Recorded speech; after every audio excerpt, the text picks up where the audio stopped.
안녕하세요. 사연을 부탁해입니다. 오늘의 사연을 소개하겠습니다. 그 일은 어느 주말 언니에게 전화가 오면서 시작이 됐습니다.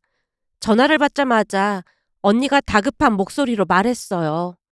민주야, 너 지금 빨리 집으로 좀 와봐. 왜? 무슨 일인데 그래?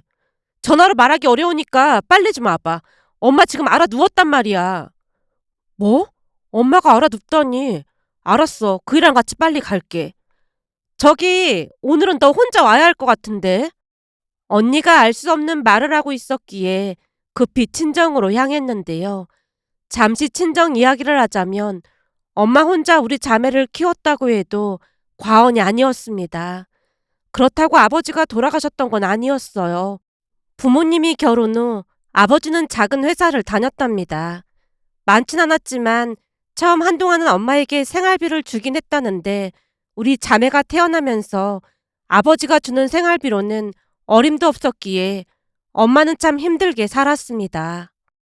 거기다 우리가 초등학교에 들어갈 무렵 아버지가 엄마에게 통보했다네요. 나 사업할 거야. 사업이라니 갑자기 무슨 사업을 해. 그럼 당신은 내가 쥐꼬리만한 월급 받으면서 이렇게 살아야 한다는 거야? 남자로 태어났으면 뭐라도 하나 하다 가야 할 거 아니야. 우리 형편에 사업할 돈이 어딨다고 그래. 그건 엄마 아버지가 해주시기로 했어. 본가에 있는 땅 팔기로 했으니까 그런 줄 알아. 그건 어머님 아버님 전 재산이나 다름없는데 그걸 팔면 어떡해. 그건 네가 상관할 일이 아니잖아. 어디 남자가 하는 일에 여자가 이래라 저래라 하고 있어. 아들도 못 낳은 주제에. 엄마가 몇 번이나 말렸지만 아버지 고집을 꺾을 수 없었고 아버지는 사업을 한다며 타지로 떠났다고 합니다. 그리고는 몇 달씩 집에 들어오지도 않았고요. 물론 생활비를 일체 주지도 않았으니 엄마 혼자 우리 자매를 돌보면서 참 억척스런 삶을 살아내셨습니다. 물론 아버지는 완전히 연락을 끊은 상태는 아니었고 1년에 두세 번씩 집에 찾아오긴 했어요. 집에 올 때마다 엄마가 생활비 이야기를 했지만 아버지가 짜증스레 말했습니다. 글쎄 사업이 안 된다고 내가 몇 번이나 말했잖아. 돈이 있으면 내가 안 줬겠어? 조금만 기다려봐. 그리고 내가 보니 생활비 안 줘도 잘만 먹고 사는 것 같더만 밖에서 고생하는 남편 집에 올 때마다 그놈의 생활비 타령을 해야겠어? 내가 이러니까 이놈의 집구석에 오고 싶지 않은 거야. 라며 돈이 없다는 말만을 반복할 뿐이었습니다. 그때쯤 엄마는 외할아버지의 도움으로 작은 식당을 운영하고 있었기에 아버지 말대로 그냥 먹고 살만은 했거든요. 아버지는 그런 이유로 우리에게 생활비를 준 적이 없었습니다. 더 기가 막혔던 것은 오히려 엄마 식당에서 돈을 몰래 가져가기도 했습니다. 하지만 우리는 이를 악물고 참아냈어요. 우리가 대학을 졸업할 무렵에는 엄마에게 이혼을 권유했고 엄마도 이혼을 하기 위해 여기저기 알아보기 시작했는데요. 엄마 입에서 이혼이라는 말이 나오자 아버지는 연락을 완전히 끊은 채 사라졌습니다. 여기저기 수소문을 해봤지만 찾을 수 없었고 엄마도 식당 일로 바쁘다 보니 차일피일 미루게 됐고요. 그러는 사이 저는 좋은 사람을 만나서 결혼을 했습니다. 그리고 언니는 아버지로 인해 질릴 대로 질리다 보니 결혼을 하지 않겠다고 선포했어요. 어느 날 언니가 제게 말을 꺼냈거든요. 난 결혼 안 하고 엄마랑 같이 살까 해. 엄마는 언니가 좋은 사람 만나서 결혼하길 바라는 것 같던데. 그러다 잘못 만나서 아버지 같은 사람 만나봐라. 난 정말 싫어. 그건 아버지가 많이 이상했던 거고 우리 남편 같은 사람도 많잖아. 암튼 난 그냥 엄마랑 단 둘이 살 거니까 너나 행복하게 잘 살아. 이제는 우리도 살만하니까 힘들 때 말하면 든든한 친정이 돼줄게. 라는 말만을 할 뿐이었습니다. 그 뒤 언니는 결혼도 하지 않은 채 엄마와 함께 식당을 운영하며 지냈어요. 다행히 외할아버지가 돌아가시면서 주신 유산으로 식당 상가를 살 수 있었기에 먹고 살만 했습니다. 그렇게 우리 가족은 나름 풍족하게 잘 살고 있었어요. 제가 결혼할 때 시댁에서 집도 하나 해주셨기에 우리도 맞벌이를 하면서 잘 살고 있었거든요. 아버지와는 연락이 끊겼기에 없는 사람으로 생각하고 살았으니까요. 하지만 얼마 뒤 아버지가 집으로 찾아왔습니다. 너무나 갑작스러웠지만 이런 기회가 또 있을까 싶은 생각에 우리 자매가 나서서 아버지에게 이혼 서류를 내밀었어요. 잘 오셨네요. 이혼 서류에 도장 찍고 얼른 접수하죠. 너는 오랜만에 본 애비한테 그게 할 말이야? 아버지요? 누가 아버지인데요? 우리가 사는 동안 단 한순간도 아버지가 없었는데 갑자기 나타나서 아버지? 대체 누가 아버지라는 거예요? 그래서 아버지라는 사람이 딸 결혼식에도 참석을 안 했어요? 다 필요 없으니까 이혼 서류에 도장 찍고 당장 나가세요. 언니가 이성을 잃은 채 아버지를 향해 소리쳤는데요. 더 심한 말을 할 수도 있었지만 많이 참는 듯해 보였어요. 저 또한 아버지에게 쏘아붙였습니다. 언니 말처럼 얼른 이혼 서류에 도장 찍고 각자 갈 길 가자고요. 이제 와서 아버지니 뭐니 그런 말 하는 것 자체가 천벌 받을 일이라는 건 알고 계신 거죠? 천벌 받기 싫으면 순수히 도장 찍고 서로 갈 길 가자고요. 니들 말대로 내가 천벌을 받은 모양이다. 어차피 나 얼마 못 산다고 하니까 그만해라. 그 악독하기만 하던 아버지가 침울한 목소리로 말을 하는 게 아니겠어요. 순간 우리가 당황한 채 눈빛을 주고받고 있었는데요. 아버지가 충격적인 말을 꺼냈습니다. 의사가 하는 말이 나 이제 죽는다고 하는데 지금에 와서 이혼 그런 게 무슨 소용이 있겠어. 다들 내가 죽기만 바란 거 아니었어. 아니 갑자기 찾아와서 그게 무슨 말이야? 죽는다니. 엄마가 눈을 커다랗게 뜨고 아버지를 바라봤는데요. 그 순간 모든 걸 체념한 듯 아버지가 입을 뗐어요. 계속 몸이 안 좋아서 병원에 갔더니 폐암 말기래. 나 이제 몇 달 살지도 못하니까 다들 너무 그러지 좀 마. 아니 내내 밖으로 내둘 때는 언제고 죽을 때 되니까 집에 오는 게 말이나 되는 소리야? 이제 와서 나보고 당신 병수발이라도 들라는 말이야? 진짜 해도 해도 너무한다. 당신 이러다 진짜 천벌 받아. 미안해. 그치만 내가 갈 데가 여기밖에 없는 걸 어쩌겠어. 당신한테는 정말 할 말이 없구려. 라며 아버지가 눈물까지 쏟고 있는 모습에 우리는 할 말을 잃고 말았습니다.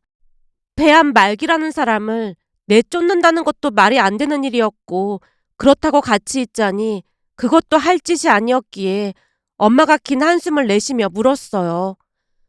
그래서 병원은 가본 거야? 병원에서는 이미 늦었다고 하더라고.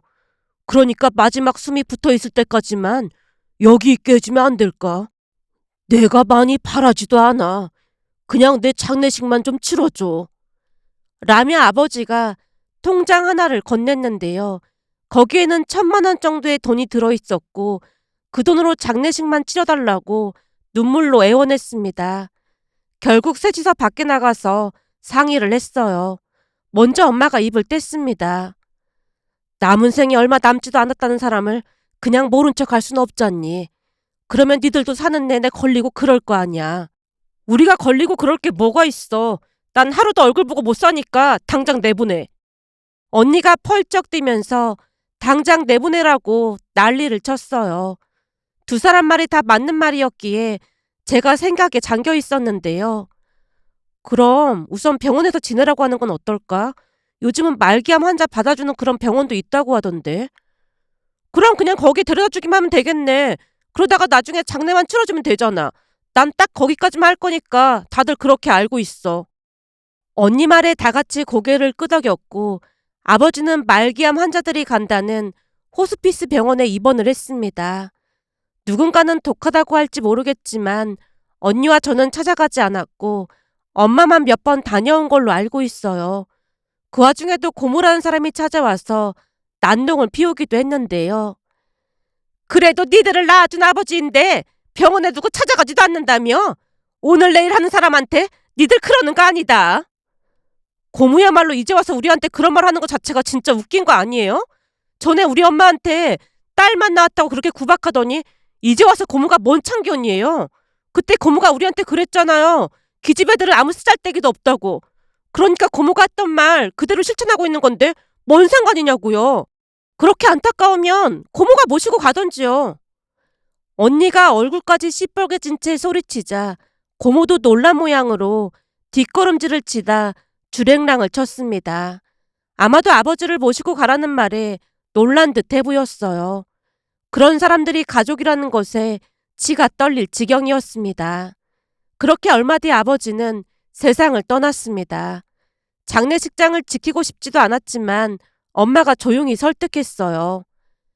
그래도 저 사람 때문에 니들이 태어난 건 맞잖니.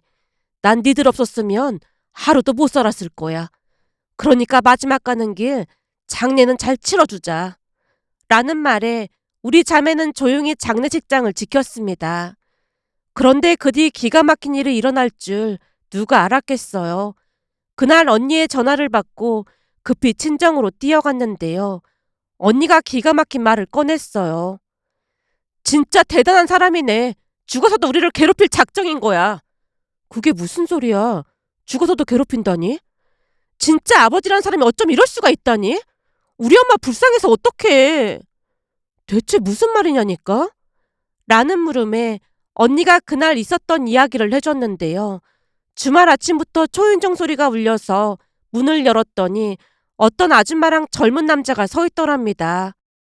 여기가 김영실 씨 집 맞죠? 누구시죠? 나 이영배 아내 되는 사람입니다. 아줌마 입에서 믿기 힘든 말이 쏟아져 나왔다네요. 지금 뭐라고 하셨어요? 이영배 씨 아내요? 예, 내가 이영배 아내 되는 사람입니다. 그리고 여기는 세상에 하나밖에 없는 이영배 아들이고요. 저기 무슨 말씀을 하시는 건지 잘 모르겠으니까 우리한테 이러지 마시고 그만 돌아가세요. 너무나 놀란 나머지 언니가 그 둘을 밀어내려고 했다는데요. 그 아줌마가 큰 소리를 쳤다네요. 이거 왜 이래요? 내가 지금 말했잖아. 내가 그쪽 아버지 아내라고. 그리고 여기 우리 아들은 그쪽 남동생인데 지금 문전박대를 하겠다는 거야? 당신 남편 세상 떠났으니까 저 세상 가서 따지던지 하세요. 우린 당신네랑 할 말 없으니까. 아니지. 당신네 할 말 없을지 모르겠지만 우린 할 말 많다니까. 그 아줌마가 문을 밀고 집 안으로 들어왔다네요. 그리고는 엄마를 마주했고 엄마에게 말했다고 합니다. 그 사람이 세상 떠났는데 우리도 유산받을 권리 있잖아요. 명색이 우리 아들이 이 집 장손인데 당연히 유산받을 권리가 있고 말고. 라는 말을 시작으로 그동안 일을 다 이야기했다는데요. 그 아줌마 말로는 우리 아버지와 사실혼 관계로 지냈다고 했다네요. 한마디로 아버지가 엄마 몰래 그 아줌마랑 바람을 피우고 있었다는 겁니다. 그러면서 엉켜있던 실마리가 조금씩 풀려갔는데요. 아버지가 버는 돈은 전부 그 여자에게 가져다 주느라 우리를 챙길 여력이 없었던 것 같아 보였습니다. 한참 동안 열변을 토해내던 언니가 비탄에 잠겨 고개를 떨궜는데요. 우리 엄마 불쌍해서 어쩌니? 우리가 있는데 불쌍하긴 뭐가 불쌍해. 그래도 너무 안 됐잖아. 근데 그 아줌마가 거짓말을 하는 거 아니야? 아무리 그래도 아버지한테 숨겨놓은 아들이 있다는 게 말이 되는 소리야? 우리랑 완전히 연을 끊었던 것도 아니고 그래도 1년에 두세 번 얼굴 봤었잖아. 근데 그런 말 한 적 한 번도 없었잖아. 제가 믿을 수 없다는 표정으로 언니에게 물었는데요. 언니가 낮으면서도 단호한 목소리로 대답했습니다. 그 아들이란 사람 얼굴 보자마자 아버지 아들이라는 걸 알겠더라. 완전 붕어빵도 그런 붕어빵이 없더라니까. 진짜 그렇게 똑같이 생겼어? 그랬다니까. 이건 똑같은 정도가 아니라 완전 판박이야. 아버지란 사람 진짜 대단한 사람이었구나. 어쩜 그럴 수가 있어? 평생 아들 하면서 엄마랑 우리 힘들게 했는데 소원풀이 한 거지 뭐. 그래서 그 사람들이 갑자기 찾아온 이유가 뭐래? 유전자 검사한 것까지 가지고 와서는 아버지 유산상속 받겠다고 하더라고. 뭐? 아버지 유산상속이라니. 그게 무슨 말 같지도 않은 소리야. 그러니까 나도 어이가 없어서 너를 부른 거잖아. 진짜 기가 막혀서 말이 안 나오네. 뭐? 유산상속? 아버지한테 돈이 어딨다고 유산상속이야? 저도 모르게 자리에서 일어난 채 소리치고 있었는데요. 언니가 더욱 기가 막힌 말을 꺼냈습니다. 그것뿐만이 아니야. 아버지란 사람 말이야. 내내 그 사람들이랑 같이 살다가 폐암 말기라고 하니까 우리 집에 찾아온 거야. 그러니까 힘든 일은 전부 우리한테 떠맡길 심산이었던 거지. 그렇게 바라던 아들이 있는데 왜 여기로 온 거야? 내가 보니 아프니까 그쪽에서 내쫓은 게 아닌가 싶어. 아까도 들어보니까 하는 말이 아버지한테 매달 돈을 받다가 갑자기 돈이 안 들어와서 확인해봤더니 세상을 떠났다고 하더래. 그런 말도 안 되는 소리를 하고 있더라니까. 지금 그게 말이 된다고 생각해? 물론 나도 전혀 말이 안 된다고 생각하지. 그래놓고는 우리가 잘 사는 것 같으니까 돈 뜯어내려고 저러고 있는 거야. 근데 아버지가 남긴 유산이 있긴 한 거야? 아버지가 남긴 유산이 문제가 아니라 엄마 재산까지 노리고 찾아왔더라니까.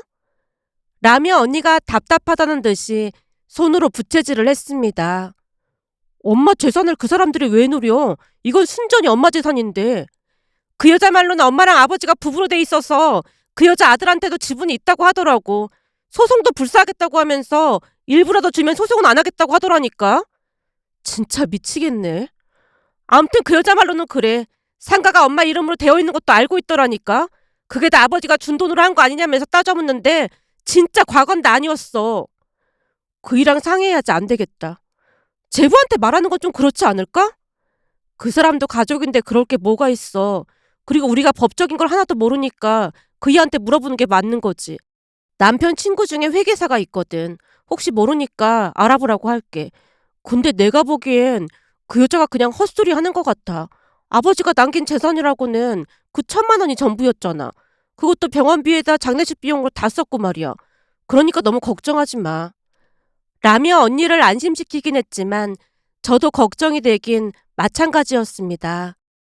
아버지와 유전자 검사를 했다면 분명히 배다른 동생이 맞았기에 앞으로 법적으로 어떻게 되는 것인지 제대로 알지는 못했거든요. 결국 집에 돌아가자마자 남편에게 사실대로 털어놨더니 남편이 입을 다물지 못했어요. 뭐? 장인어른한테 혼의 자식이 있었단 말이야? 우리도 모르고 있었는데 그렇다고 하더라고. 진짜 끝까지 우리를 괴롭힌다니까. 아버지라고 부르고 싶지도 않지만 그래도 어떻게 되는 건지 알긴 해야 하니까 당신한테 부탁 좀 할게. 사실 언니는 창피하다고 당신한테 말하지 말라고 하는데 당신도 알 건 알아야 하잖아. 당연하지. 내가 한번 알아볼게. 근데 나도 자세히는 모르지만 장인어른이 남긴 게 없어서 해당이 안 될 것 같긴 해. 우리도 그럴 것 같긴 한데 그 여자가 변호사 명함까지 주고 가면서 법대로 한다고 큰소리를 쳤다고 하더라고. 그 변호사가 법대로 하면 돈을 받을 수 있다고 했다면서 말이야. 그래? 아무튼 내가 한번 확인해 볼게. 라며 남편이 여기저기 알아보기 시작했습니다. 그 와중에 그 아줌마가 또다시 찾아온다는 말에 언니와 함께 그 여자를 만나러 갔는데요. 여자가 너무나 뻔뻔하게 말했어요. 내가 들어보니까 상가랑 집이 형님 명의로 되어 있다고 하던데 알아서 떼주면 조용히 끝낼 수도 있어.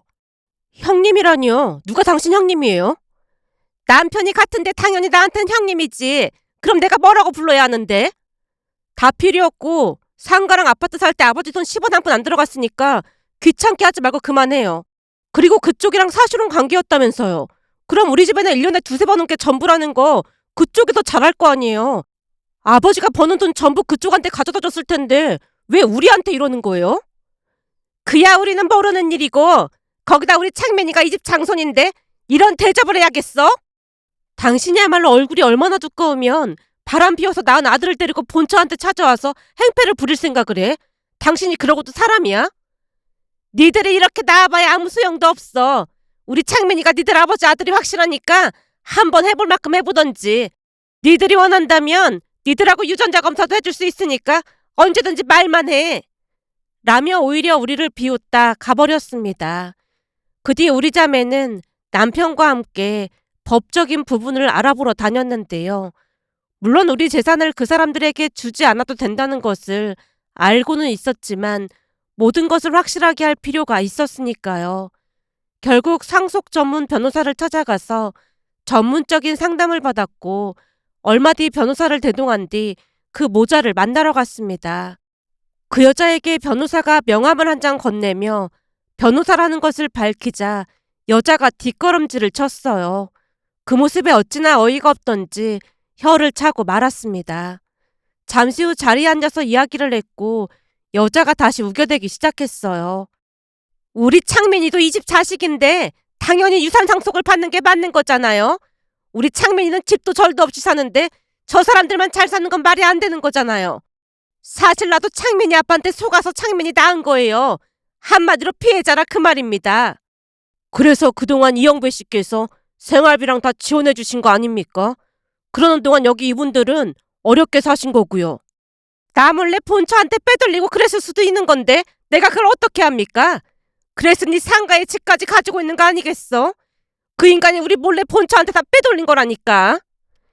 여자가 격분한 채 떠들어댔고 변호사가 여러 증거들을 보여줬습니다. 그래서 우리가 이렇게 증거를 가지고 왔습니다. 우선 통장 내역에는 돌아가신 이영배 씨에게 받은 게 없다는 말이 맞을 것 같고요. 그리고 이건 여기 첫째 따님이 등록금 때문에 급해서 아버지한테 연락을 한 건데 이것도 돈이 없다고 하시면서 모른 척 하셨더라고요. 따님이 얼마나 한이 맺혔으면 이 문자 메시지를 사진까지 찍어서 따로 보관을 해놨겠습니까? 이것도 증거 자료로 쓰일 수 있으니까 알고 계세요. 그런 건 난 모르겠고 그 유류분 청구? 그거 할 수 있다며. 우리는 그거 청구할 생각이니까 그런 줄 알고 있어. 당신들만 변호사 만난 줄 알아? 나도 변호사한테 다 물어봤거든. 우리 변호사 말이 유류분 청구 소송할 수 있다고 하니까 나도 그거 할 생각이니까 그런 줄 알고 있어. 여자가 유류분 청구라는 말에 힘을 주어 변호사에게 소리치고 있었는데요. 그때 문득 들었던 생각이 어쩌면 여자가 아무것도 모르고 그냥 우겨대고 있다는 생각이 들었습니다. 역시나 변호사도 그 부분을 놓치지 않고 따져 물었습니다. 혹시 그쪽 변호사라는 분 진짜 변호사는 맞는 거죠? 그게 무슨 소리야? 아니면 제대로 설명을 한 게 맞긴 한 겁니까? 이런 상황에서도 유리분 청구를 할 수 있다고 한 게 맞냐고요. 소송으로 가면 100% 지는 싸움일 텐데 왜 그렇게 말을 했는지 이해할 수가 없어서요. 다시 한번 말씀드리자면 김영실 님이 보유한 자산 전부는 젊어서부터 장사를 해서 김영실 님이 직접 일구신 재산입니다. 거기다 돌아가신 친정아버지께서 도움을 주신 것도 있고요. 한마디로 이연배 씨는 아무런 경제적 도움도 주지 않았다는 말입니다. 유류분 청구를 하려면 사망한 이영배 씨가 증여한 재산이 있다는 걸 입증해야만 가능합니다. 그런데 제가 전부 찾아봤지만 그런 사실은 전혀 없었습니다. 그러니 그쪽 변호사가 찾아본다고 해도 절대 찾을 수 없을 거고요. 어디서 유류분 청구라는 말을 듣고 오신 모양인데 유류분 산정에 기초가 되는 재산이 없는데 어떻게 청구를 하겠다는 건지 알 수가 없네요. 라는 변호사의 말에 여자가 부들부들 떨다가 돌아갔습니다. 그리고 여기저기 알아본 모양인데요. 결국 유류분 청구 소송을 하지 못했습니다. 다만 엄마가 운영하는 식당으로 찾아와서 울면서 빌어댔어요.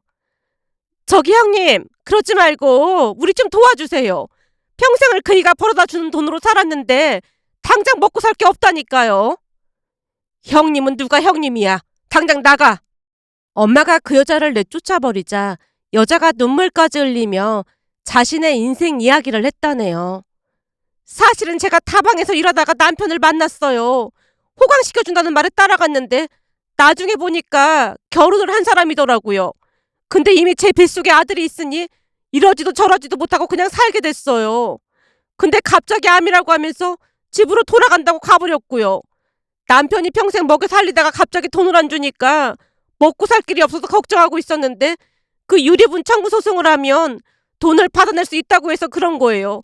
그러니까 우리를 불쌍하게 생각해서라도 조금만 도와주세요. 우리 아들은 내내 집안에만 틀어박혀서 게임만 하고 있어서 제가 먹여 살려야 한단 말이에요. 그래도 이 집안 장손인데 조금이라도 도와주면 좋잖아요. 라는 말까지 하면서 엄마에게 빌어댔다네요. 물론 엄마와 언니가 그 사람을 내쫓아버렸고요. 그 뒤에도 몇 번 더 찾아왔다는데 엄마가 작정을 하고 경찰을 부르자 그 여자가 기겁을 하고 도망을 쳤다네요. 그 뒤에 우리는 그들을 두 번 다시 볼 수 없었습니다. 이번 일을 겪으며 아들 하던 친가 가족들과 아버지의 모습이 떠올랐는데요. 그 아들이 뭐라고 두 집 살림까지 한 것인지 도무지 이해가 되지 않았으니까요. 만약 아버지가 충실한 가장 역할을 하며 잘 살았다면 아버지의 인생도 좀 바뀌지 않았을까 하는 생각과 함께 결국에는 천벌을 받은 게 아닌가 하는 생각마저 들었습니다. 그렇게 바라고 바라던 아들이 태어났지만 아버지가 돌아가셔도 슬퍼하지도 않았고 아버지 장례식도 나몰라라 하는 아들이 대체 왜 필요했던 것일까요? 그러면서 문득 외할머니가 돌아가시기 전 하셨던 말이 떠올랐어요. 사람이 죽으면 다 똑같이 흙으로 돌아가는 걸 대를 잇는 게 다 무슨 소용이야. 그게 뭐라고 거기에 그렇게 집착을 하고 사는 건지 정말 모르겠다. 라는 외할머니의 말씀이 떠올라 이렇게 글 남겨봅니다.